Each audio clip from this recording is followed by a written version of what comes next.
The smell hit me before I even turned the key. Not decay exactly, but something sweet and wrong, like flowers left too long in stagnant water. My hand froze on the doorknob of what was supposed to be our dream home in suburban Milwaukee. Behind me, the moving truck rumbled away, leaving me alone with 47 Elm Street for the first time. Inside, the smell intensified. It seemed to pulse from the walls themselves, strongest near the basement door. That's when I found the envelope taped to the kitchen counter. My name written in shaky handwriting. Rules for the new owner. Please read immediately. My stomach dropped. The realtor hadn't mentioned any rules. The paper inside was yellowed, covered in the same trembling script. 1. Never enter the basement between 2 and 4 a.m. 2. If you hear children laughing, do not investigate. 3. Keep the attic window closed, no matter how hot it gets. 4. The third step from the top creaks. Count your steps in the dark. 5. If you find doors open that you closed, leave the house immediately. I laughed nervously, assuming it was some kind of prank. The previous owner, Mrs. Chen, had been 92 when she died. Probably dementia, I thought, crumpling the paper. That first night, I woke at 2:47 a.m. to the sound of children laughing. It came from everywhere and nowhere, surrounding me. Inside the walls, under the floorboards. High-pitched giggles that made my teeth ache. I remembered the rule and pulled the covers over my head. Heart hammering. The laughter continued for exactly 13 minutes. I know because I stared at my phone the entire time, willing it to stop. The next morning, I found every cabinet door in the kitchen standing open. I hadn't opened them. I hadn't even unpacked the dishes yet. Following Rule 5, I grabbed my keys and left, spending the day at a coffee shop, researching the house's history on my laptop. What I found made my blood run cold. In 1976, the Hartley family had lived here, parents and 3 children. The children had died in the basement. Carbon monoxide leak. The parents moved away. Broken. House sold. New family moved in. Their children died in the basement, drowning in flooding that came from nowhere. What pattern repeated? 1983, 91, 99. Always children. Always the basement. Mrs. Chen had lived here for 23 years. No children. I understood now. The rules weren't dementia. They were survival. That night, I followed every rule religiously. At 2 a.m., I locked myself in the upstairs bedroom, noise-canceling headphones blasting music. But at 2:47 a.m., the music cut out. Through the headphones, through the noise cancellation, came the laughter. Closer now, in the room with me. My breath misted in the suddenly freezing air. On the wall, frost spread in small handprints, dozens of them, child-sized, pressing against the wallpaper from the inside. The giggling grew louder, more insistent, and underneath it, I heard something worse, whispers. Come play with us. The basement is warm. We're so lonely. The doorknob began to turn. I hadn't locked it. Rule 3 hadn't said anything about locking doors. I dove for the window, remembering suddenly why the attic window must stay closed. It was the only exit when the children came. My fingers fumbled with the lock as small shadows slipped under the door, spreading across the floor like spilled ink. The window finally gave, and I scrambled onto the roof, sliding down the tiles, falling into the bushes. From the lawn, I looked back at the house. In every window, small faces pressed against the glass, watching me, waiting. I spent the rest of the night in my car. At dawn, I returned only to grab essentials. The house felt different in daylight, dormant, like a predator sleeping. I found something that stopped me cold. A photo album Mrs. Chen had left. Inside, pictures of children. Dozens of them, different eras, different clothes, but all with the same glassy eyes, all standing in the basement. The last photo showed Mrs. Chen herself, young, holding a baby. On the back, my sweet Marie, taken by the house. Tiskatu. I stayed to keep the others contained. I'm sorry for what you must do.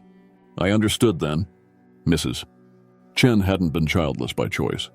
She'd been the guardian, keeping the hungry ghosts trapped, following the rules for decades, and now that duty had passed to me. But I was weaker than Mrs. Shen. I lasted 6 days before breaking.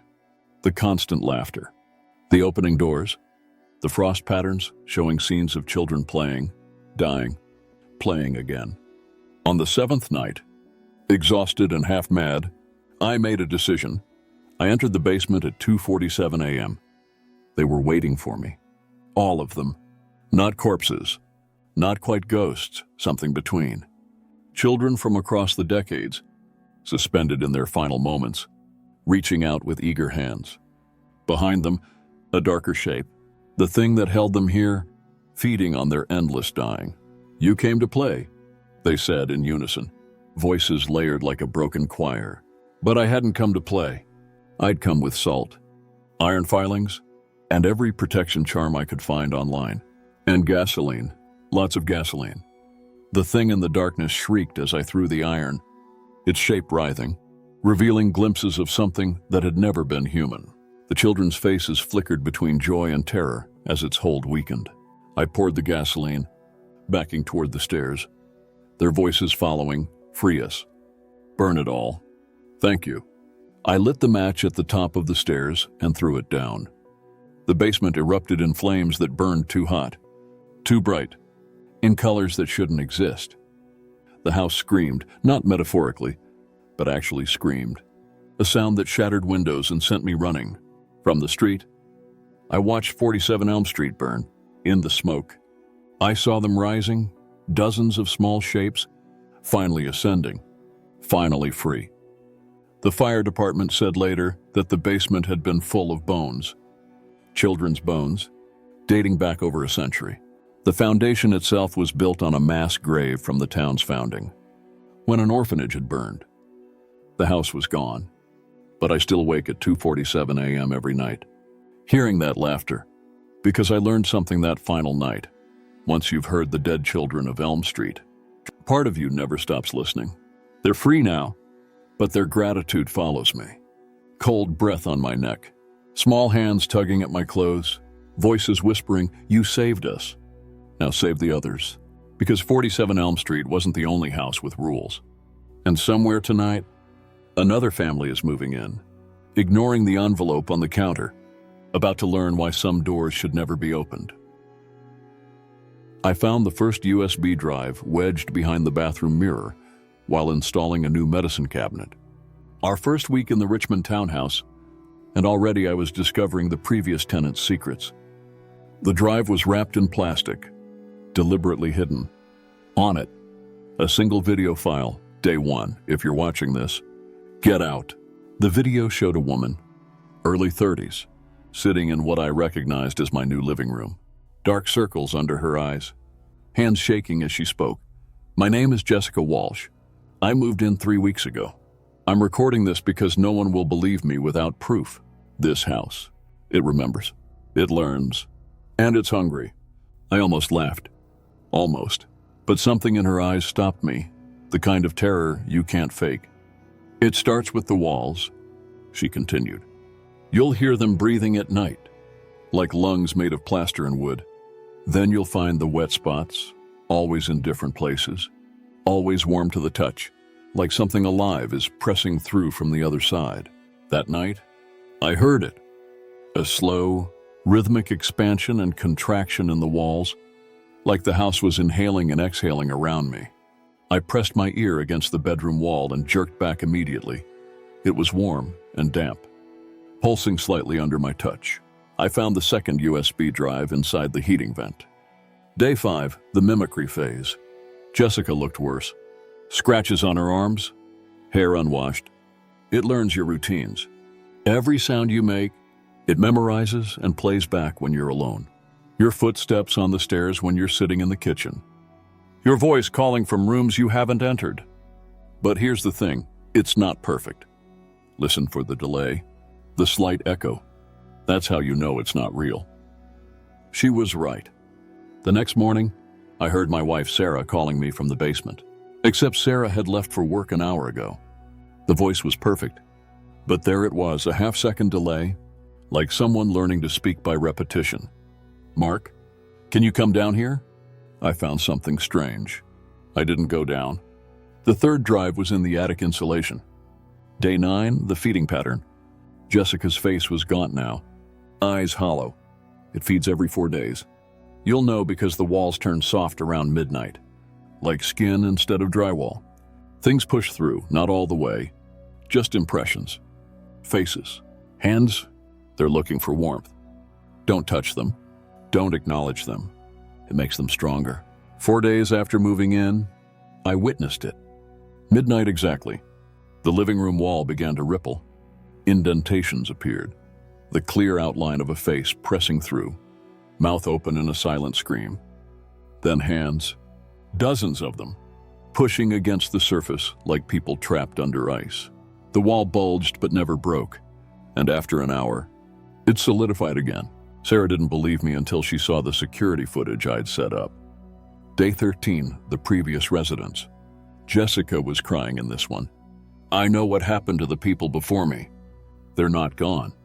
They're in the walls, all of them. The house collects us, stores us in spaces between the studs and insulation. I can hear them whispering my name, telling me to stop fighting, to just let it happen. They sound peaceful. They sound wrong. That's when we started hearing our names whispered from inside the walls. Not our voices, dozens of different voices, all speaking in unison. Mark, Sarah, come closer. It's warm in here. We're all friends in here. The 4th USB was hidden in the electrical panel. Day 17, what it wants. I understand now, Jessica said, her voice eerily calm. The house isn't haunted. The house is the haunting. It's a living thing that feeds on human consciousness, trapping us in its body like cells. But it can only take you if you give in, if you accept the invitation. That's why it tries to wear you down, make you tired, make you want the whispering to stop. She held up a hammer. I'm going to try something. If you don't find another video, you'll know it didn't work. There was one more video. Different. The timestamp showed it was recorded just 3 days ago, a week before we moved in. It was Jessica, but different. She stood in the basement, smiling. The wall behind her rippled and breathed, and she swayed in rhythm with it. Hello, new residents, she said, voice distorted. I wanted to leave you a message. Don't fight it. I fought for 23 days. Now I understand how silly that was. It's beautiful in here. We're all connected, all part of something bigger. The house takes care of us. We are the house now. She pressed her hand against the wall, and it sank in like quicksand. It doesn't hurt. It feels like coming home. The house is almost full. Just room for 2 more. We've been waiting for you, Mark and Sarah. Your names are already written in the foundation. The video ended. We tried to leave that night, but our car wouldn't start. The doors wouldn't open. The windows were painted shut, fresh paint that hadn't been there before. Our phones had no signal. The house had learned, adapted, prepared, on the walls. Messages appeared in what looked like condensation. Stay. Join us. It's time. Sarah cracked first. 3 days of no sleep, constant whispering, walls breathing around us. I found her in the basement at 3 a.m., her hand pressed against the wall, sinking in slowly. It's okay, she said dreamily. Jessica was right. It's warm. It's like becoming part of something infinite.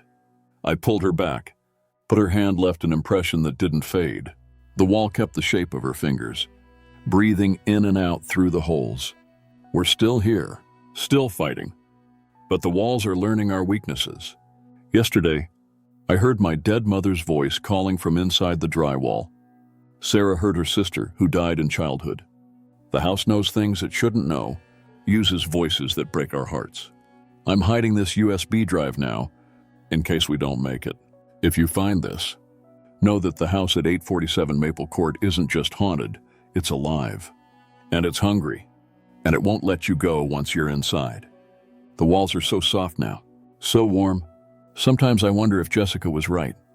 Sometimes I think about how tired I am, how the whispering might stop if I just know, still fighting. But if you find this place full, if new names are written in the foundation, you'll know we failed. The house always wins eventually. It has nothing but time, and we have so little strength left. Don't come looking for us. We'll be in the walls by then, calling your name, telling you it's safe, that it's warm, that you should join us. We'll be lying. The key to my grandmother's house arrived with a note that made no sense. Third time inheriting. You'll understand soon. Don't trust the mirrors after sunset. Love. Yourself. My handwriting. But I'd never written it. Grandma's house squatted at the end of Willow Drive, like a cancerous growth. All wrong angles and impossible shadows. I hadn't seen it since I was 7. The night my parents died in the guest bedroom. Grandma had raised me after that. But never at this house. She lived here alone for 40 years. And now she was gone too, leaving me everything. Including, apparently, a letter from myself. The moment I stepped inside, déjà vu hit like a physical force. I knew exactly where the light switches were, which floorboards would creak, how many steps to the second floor, 13, always 13, even though there should be 14. My body moved on autopilot, hanging my coat in the closet, setting my keys on the third hook from the left. I'd never done any of this before. In the kitchen, I found more evidence, grocery lists in my handwriting, dated next week, a calendar with appointments I hadn't made, a phone with texts I hadn't sent, all time stamped in the future. Day 3. One text to myself read, the loop shortens each time. First was a month. Second was a week. This time you have 72 hours before it resets. The house needs an owner. Don't let it complete the ritual. My phone, the one I'd brought, buzzed. A text from myself. Check the study. Bottom drawer. You hid it there last time. The study door was locked, but my hand moved to a hidden key behind the portrait of my grandmother. Inside the drawer, a journal, my handwriting filling every page. Inheritance loop documentation, attempt number 3. The entries painted an impossible picture. I'd inherited this house before, lived here, died here, and somehow returned to this moment, key in hand, starting over. Each entry grew more frantic. Day 1, just arrived. Found notes from previous loops. This can't be real. Day 5, the mirrors show things. Other versions of the house. Other versions of me. Some are screaming. Day 12, understood now. The house exists in multiple time streams. Grandma wasn't alone.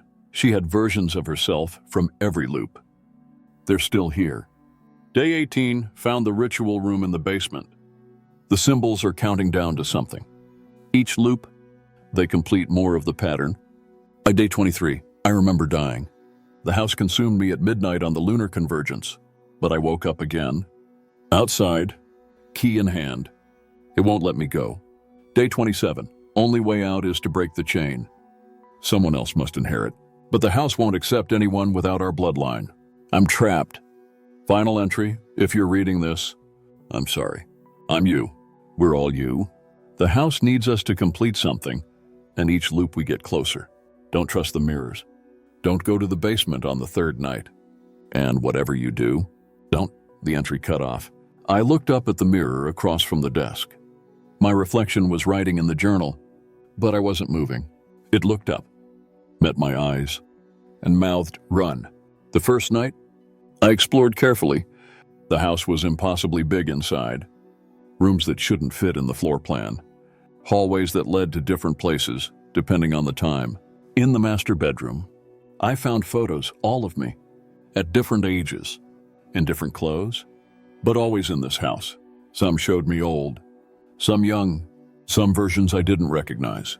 In one photo, I stood with my grandmother, but looking closer, her face was mine, aged and wrinkled but unmistakably me. The second night, the mirrors began showing the truth. Each reflection was a different loop, a different version of me living out the same 3 days. I watched myself exploring the house, finding the journal, reacting with the same horror. Hundreds of loops, maybe thousands, all playing out simultaneously. In one mirror, I was already dead, body twisted at the bottom of the stairs.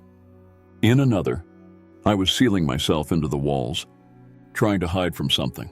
In a third, I sat calmly at the kitchen table, having tea with 3 other versions of myself, all of us wearing different eras of clothing. "It's easier if you accept it," one of them said, voice carrying through the glass. "We're all here. All of us who inherited. All of us who died. All of us who started over. The house is completing something, using us as the pieces." The third night, I understood why the journal warned about the basement. At exactly midnight, all versions of myself in every mirror turned and walked downward. I fought the compulsion, but my feet moved against my will. The basement door stood open, revealing stairs that descended far deeper than any basement should. The ritual room sprawled impossibly vast, its walls covered in symbols that hurt to perceive. In the center, a pattern drawn in what looked like dried blood. But as I watched, I realized it was being drawn in real time by invisible hands.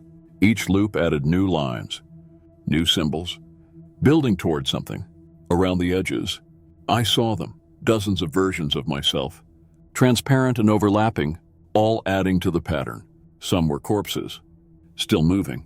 Some were children, aged before their time. Some were so old they barely looked human anymore. "Almost complete," they said in unison. "Just a few more loops, a few more deaths. The house needs us all. Every version, every possibility. When the pattern finishes, we become the foundation for something new, something that spreads beyond this house." I ran, but the house fought me. Doors led back to the basement. Windows opened onto the ritual room. Mirrors showed me already down there, adding my blood to the pattern. Finally, I made it to the front door, burst outside, and found myself standing on the porch, key in hand, reading a note. "Fourth time inheriting. The pattern is nearly complete. You have 24 hours this loop. Don't let us finish it. Love yourself."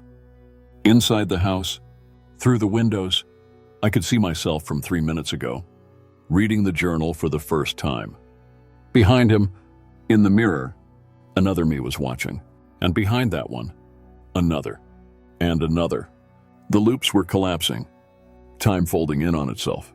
Soon, all versions would exist simultaneously, and the pattern would complete itself using our multiplied presence.